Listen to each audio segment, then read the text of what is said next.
नमस्कार दोस्तों। अल्लाह तेरो नाम, ईश्वर तेरो नाम, सबको सन्मति दे भगवान। साहिर साहब द्वारा लिखे ये खूबसूरत अल्फाज आज भी सबको याद हैं। और साहिर साहब को कौन नहीं जानता। साहिर साहब किसी पहचान के मोहताज नहीं। आज हम बॉलीवुड डायरीज में साहिर और जावेद अख्तर की वो कहानी लेकर आए हैं जो आपकी आंखों में भर देगी पानी। शुरुआत करते हैं। एक दौर था जब जावेद अख्तर के दिन मुश्किल से गुजर रहे थे। ऐसे में उन्होंने साहिर से मदद लेने का फैसला किया। फोन किया और वक्त लेकर उनसे मुलाकात के लिए पहुंच गए।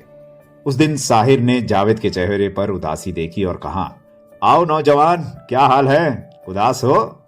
जावेद ने बताया कि दिन मुश्किल से चल रहे हैं, पैसे खत्म होने वाले हैं। उन्होंने साहिर से कहा कि अगर वो उन्हें कहीं काम दिला दें तो बहुत एहसान होगा। जावेद अख्तर बताते हैं कि साहिर साहब की एक अजीब आदत थी। जब वो परेशान होते थे तो पैंट की पिछली जेब में एक छोटी सी कंघी रखा करते थे और उसे निकालकर बालों पर फेरने लगते थे। जब मन में कुछ उलझा होता है तो बाल सुलझाने लगते थे। उस वक्त भी उन्होंने वही किया। कुछ देर तक सोचते रहे, फिर अपने उसी जाने माने अंदाज में बोले, जरूर नौजवान, फकीर देखेगा क्या कर सकता है। फिर पास रखी मेज की तरफ इशारा करके कहा, हमने भी बुरे दिन देखे हैं नौजवान, फिलहाल ये ले लो, देखते हैं क्या हो सकता है। जावेद अख्तर ने देखा तो मेज पर 200 रुपए रखे हुए थे। वो चाहते तो पैसे मेरे हाथ पर भी रख सकते थे, लेकिन ये उस आदमी की सेंसिटिविटी थी कि उसे लगा कि कहीं मुझे बुरा ना लगे। ये उस शख्स की एक खासियत थी कि पैसे देते वक्त भी वो मुझसे नजरें नहीं मिला रहे थे।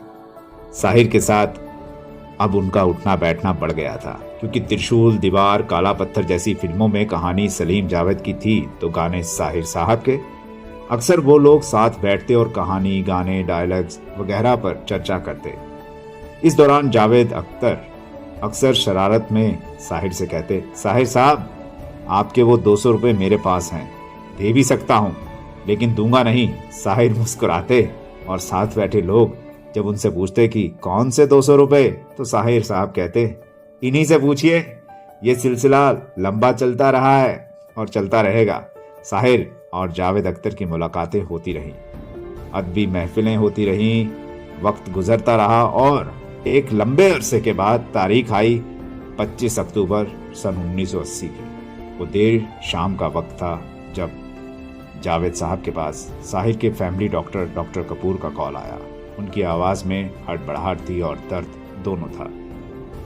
उन्होंने बताया कि साहिर लुधियानवी नहीं रहे, हार्ट अटैक हुआ था।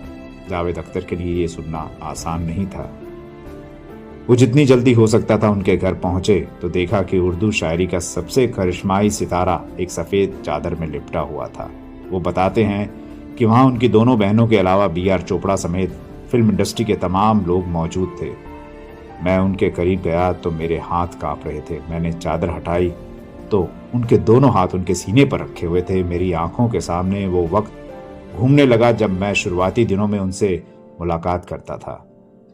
मैंने उनकी हथेलियों को छुआ और महसूस किया कि ये वही हाथ हैं जिसने इतने खूबसूरत गीत लिखे हैं, लेकिन अब वो ठंडे पड़ चुके हैं। जूहू कब्रिस्तान में साहिर को दफनाने का इंतजाम किया गया। वो सुबह का वक्त था।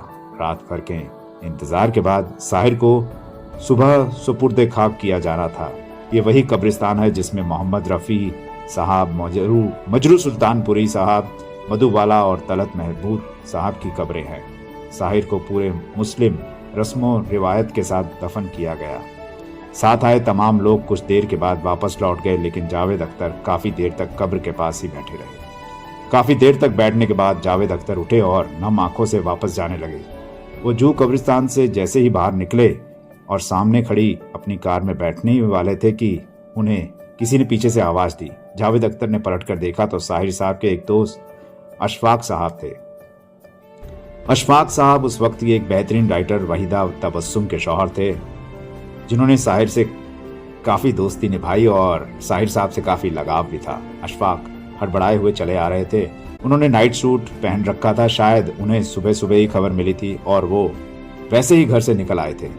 उन्होंने आते ही जावेद साहब से कहा, आपके पास कुछ पैसे पड़े हैं क्या? वो कब्र बनाने वाले को देने हैं। मैं तो जल्दीबाजी में ऐसे ही आ गया। जावेद साहब ने अपना बटुआ निकालते हुए पूछा, हाँ हाँ कितने रुपए देने हैं? उन्होंने कहा 200 रुपए। ये थी साहिर लुधियानवी और जावेद अख्तर की 200 रुपए की कहानी कि वो 200 रुपए उधार के इस तरह चुकाए गए। एक और कहानी लेकर बॉलीवुड डायरीज में फिर हाजिर होऊंगा। अब अपने दोस्त आरजे वीर दमन को दीजिए इजाजत। नमस्कार।